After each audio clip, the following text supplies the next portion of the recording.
Greetings. This is a short demonstration of how to sing the Gregorian psalm tones according to the use of Sarum, using the pointing system which I devised several years ago. My name is William Renwick, and welcome to this tutorial. So moving to the first slide, the anatomy of a psalm tone, I'd like to first point out the parts of a psalm tone that we need to understand. A psalm tone has two halves, a first half and a second half. The first half contains three parts: the intonation, the reciting tone, and the mediation. In this case of tone 1, the intonation is the first few notes, primos tonos. The reciting tone is the continuation of a single note repeated.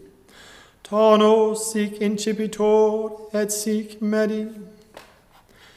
And the mediation is the little inflection that comes at the end of the first half. Et sic mediator. In the second half, we have a continuation of the same reciting tone, and then we have a more elaborate ending.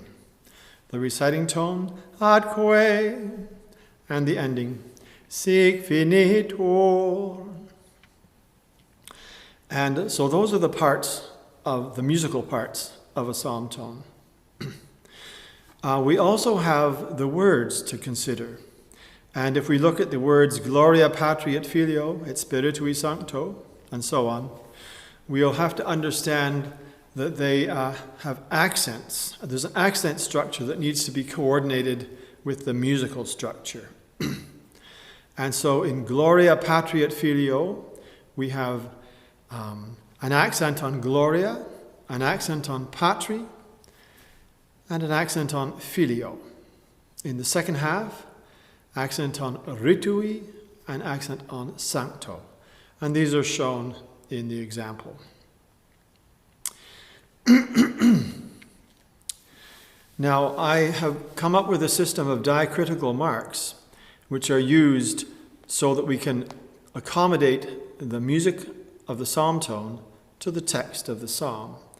And these indications are two. First, the circumflex accent, which you can see on the word patri, and the circumflex accent falls on the penultimate accent in each half. And then we also have the tilde, and the tilde falls on the second syllable before the final accent in the first half, but on the third syllable before the final accent on the second half. And how these symbols and accents and music will be coordinated will be shown in the following slides. But just a few more notes before we get going. Firstly, the intonation music is only ever used on the very first verse of a psalm, and so it's only ever sung by the cantor, so we don't need to worry about that part. Second, in Latin, we need to understand that all words of two syllables are accented on the first syllable. And in longer words, the final accent is indicated in the text with an accent sign. Words of 4 or more syllables may have additional unmarked accents. However, the diacritical mark, the circumflex, will make clear such cases as they relate to the endings. Also, note that the circumflex and the tilde may fall on the same syllable. A couple of other notes. Firstly, looking at the psalm tone, the added white notes are used if we have extra syllables that need notes.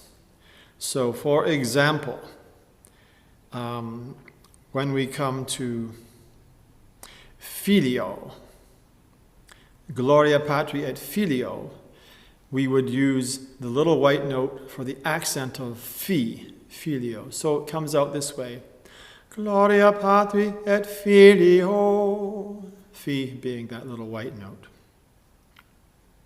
as an example. Why have I chosen to use these marks, the circumflex and the tilde?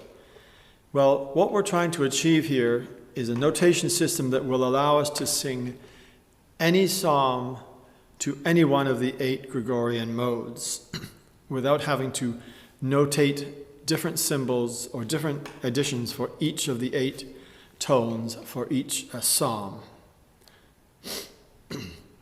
So with that in mind, we can move then to a little more consideration of the first tone. This is on the next slide. So now we want to focus on the first half, and we want to look at the music and understand that in the first tone, at the mediation, it is simply going down at the second last syllable in the first half and then coming up again. So when we look at the first half, et sic mediator, when this is brought into a psalm, it will be as follows. Gloria Patri et Filio. We're looking at that number 2 and how it goes down. And in the next line, sicut erat in principio et nunc et semper. Salva me fac Deus. Infixus sum in limo profundi. Always the second last syllable in the first half. Now the ending, the second half, is a little more complicated. We have here, we want to start the shape of the ending melody 2 notes before the final accent, as shown by the number 2. Adque sic finitur. And now it just so happens that this second note before the final accent is the one that comes right after the tilde. So we can begin the melody as soon as we've seen the tilde on the next note. So, in the first line, et Spiritui Sancto. And in the next line, et in saecula saeculorum. Amen. In the next line, quoniam intraverant aquae usque et anima meam. And in the next line, et non est substantia. So in sum, the only symbol that we really need to worry about is the tilde in the second half of each line. And the rest should go without any problems. So here is the Gloria. Gloria Patri et Filio et Spiritui Sancto. Sicut erat in principio et nunc et semper. Et in saecula saeculorum. Amen. Salva me fac Deus, quoniam intraverant aquae usque et anima meam. Infixus sum in limo profundi, et non est substantia. And as the box in the lower right shows, additional endings in tone 1 will use the same structural pattern, even though the ending notes may be different, as in the following example.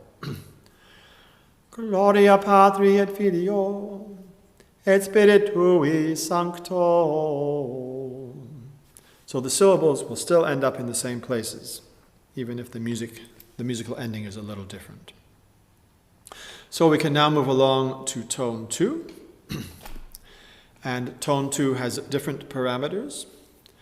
Looking at the first half, we need to understand that we will be rising up on the final accent of the first line. But as we come to the ending, we'll begin the ending on the syllable just before the final accent, where the number 1 is shown.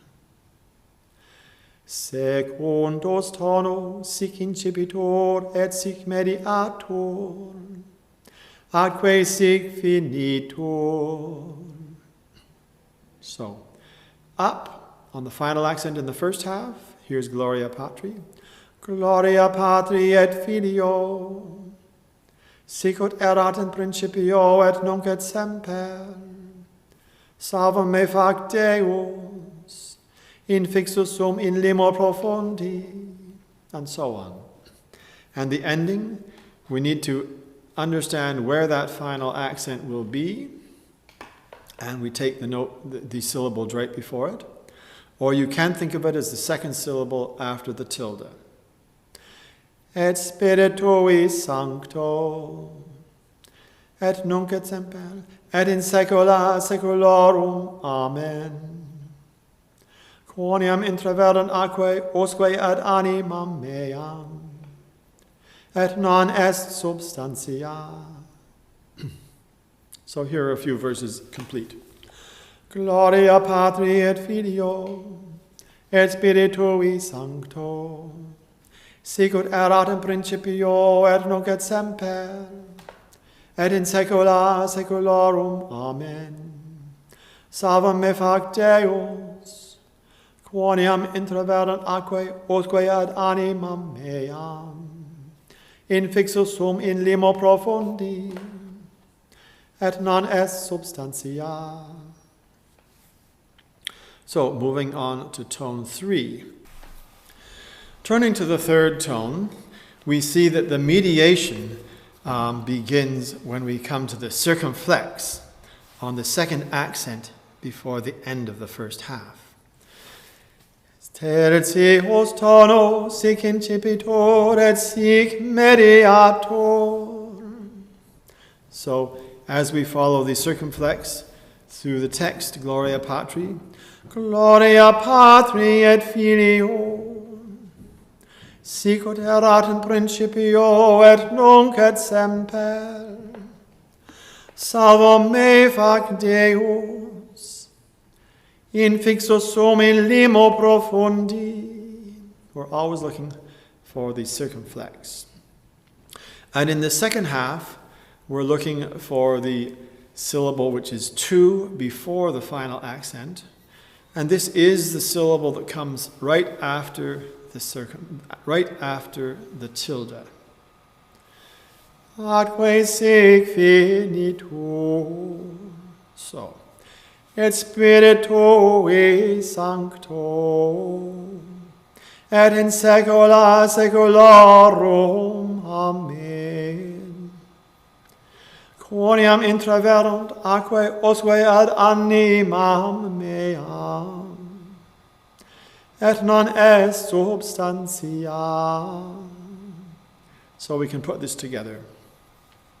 Gloria Patri et Filio, et Spiritui Sancto, sicut erat in principio et nunc et semper, et in saecula saeculorum. Amen. Salva me fac Deus, quoniam intraverunt aquae usque ad animam meam, infixus sum in limo profundi, et non est substantia. And you can see the little note in the box that certain endings are different in tone 3, as it's explained there. Endings 4 and 5, beginning on the second syllable after the tilde, that's one before the end. And ending 6, beginning on the tilde itself. But you can see these if you look at the complete edition of the psalm tones that you'll find on my website. So moving along to tone 4, the fourth tone is unique in using the tilde in both halves of the chant. So we just need to remember, always look for the tilde and always begin with a downward gesture each time we come to the tilde. So in the first half, Quartus tonus sic incipitur et sic mediator. Da da da da. So when we apply that, we're looking for the tilde. Gloria Patri et Filio, sicut erat in principio et nunc et semper, salva me fac Deus, infixus sum in limo profundi, and so on. In the second half, we have a special feature which is explained that when we come to the final accent, it would normally take 3 notes, as in finitur. But if we have an extra syllable, that 3-note neum will be divided into 2, a single note neum plus a 2-note neum, as shown on Dominum. So here we have Atque sic finitur, but. Dominum. And so we'll now apply this. Et Spiritue Sancto, et in saecula saeculorum. Amen. Quoniam intraveran aquae usque ad animam meam. But in the final example, the divided neum. Et non est substantia. And we'll put that together. Gloria Patri et Filio et Spiritui Sancto, sicut erat in principio et nunc et semper, et in saecula saeculorum. Amen.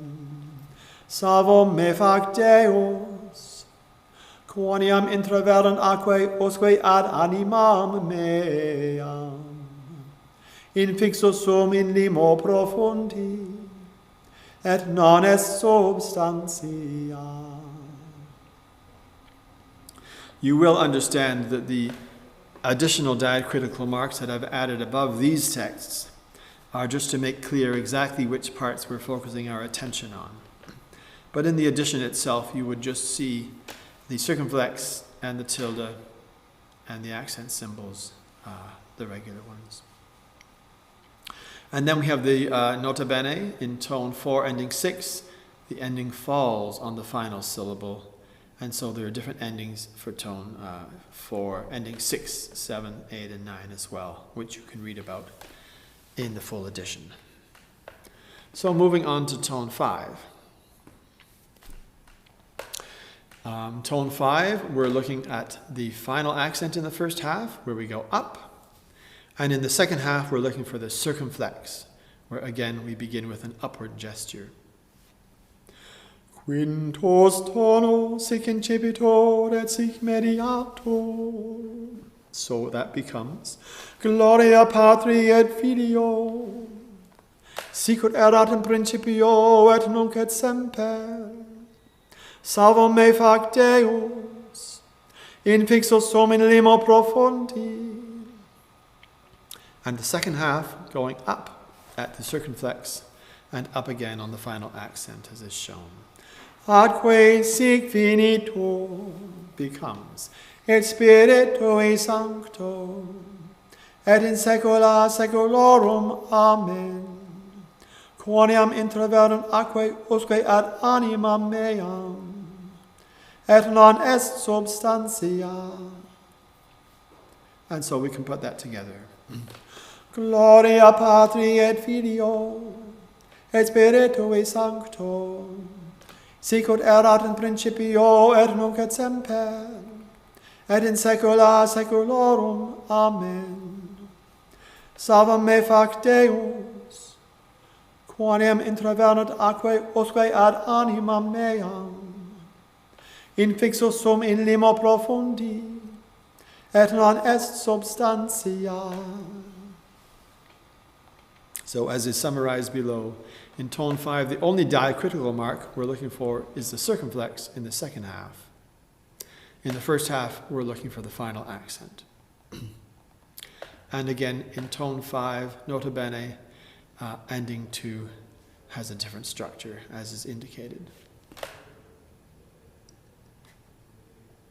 Moving to tone 6, we will see that tone 6 is like tone 1 in its mediation, just coming down one note in the penultimate syllable.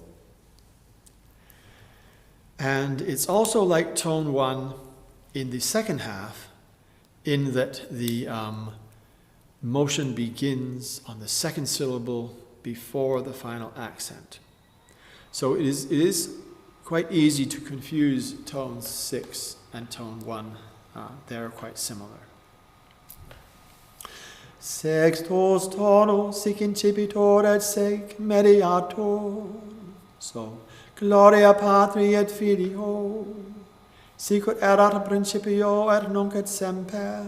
and so on.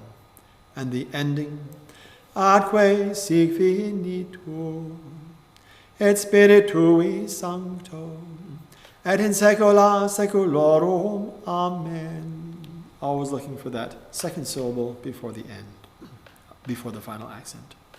Quoniam intravenat aquae usque ad animam meam, et non est substantia.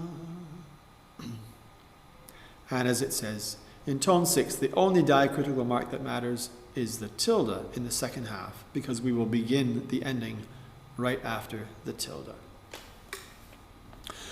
Gloria Patri et Filio et Spirituis. Sorry, that was tone 1. Gloria Patri et Filio et Spiritui Sancto, sicut erat in principio et nunc et semper, et in saecula saeculorum. Amen. Salva me fac Deus, quoniam intervelat aquae usque ad animam meam, infixo sum in limo profundi, et non est substantia. So, moving to tone 7.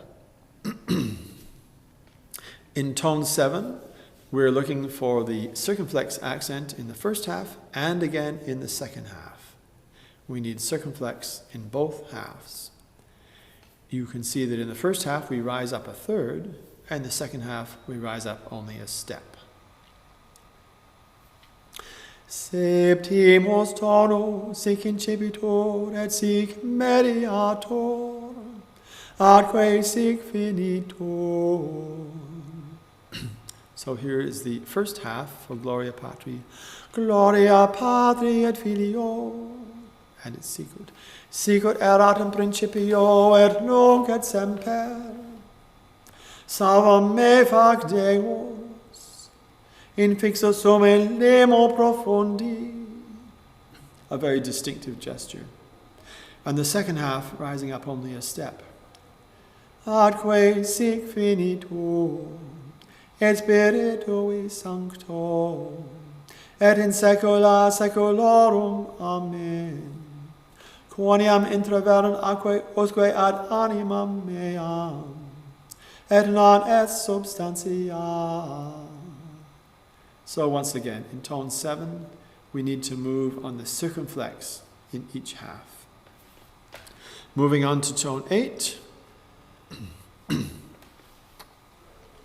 In tone 8, you can see that in the first half, we need to move up on the final accent, as we've seen in some other tones. But in the second half, we need to begin moving down after the tilde, 2 syllables before the final accent.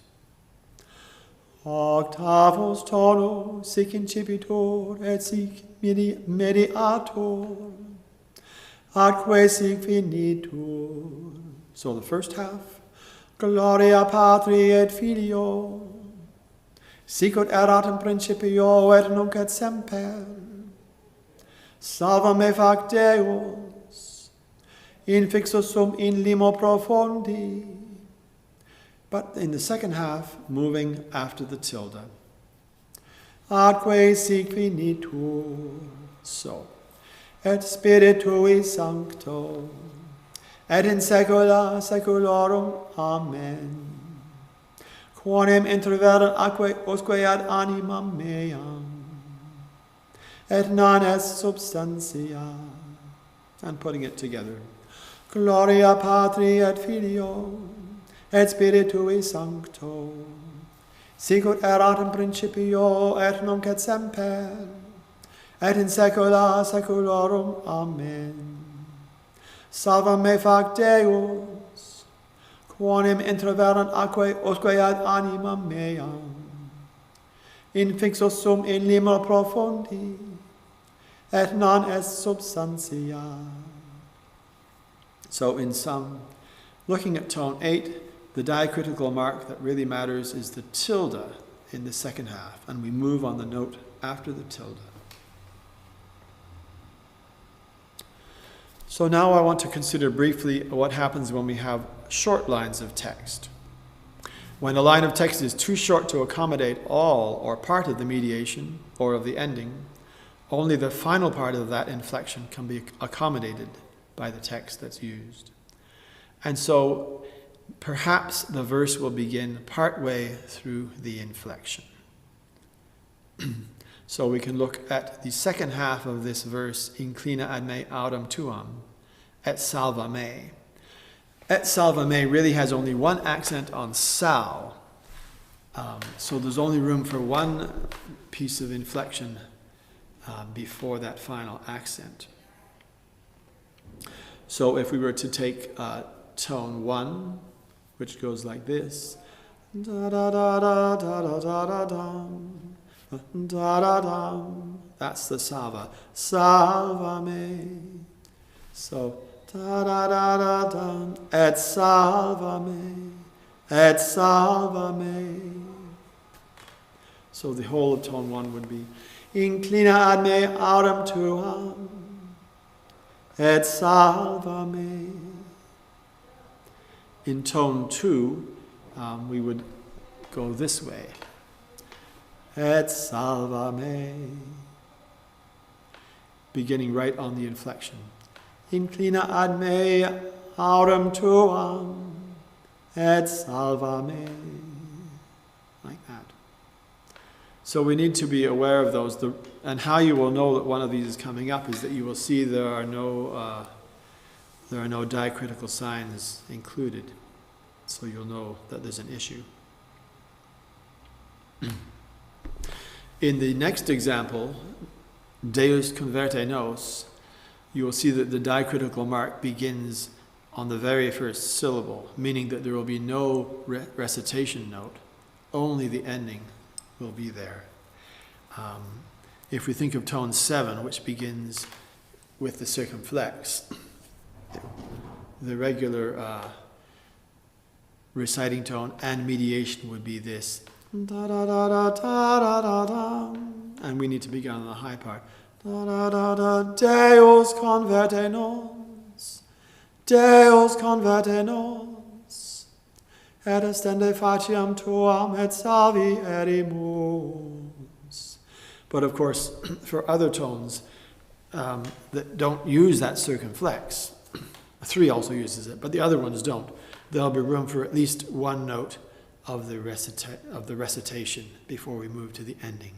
So tone 4, for example, that uses the tilde, would come like this.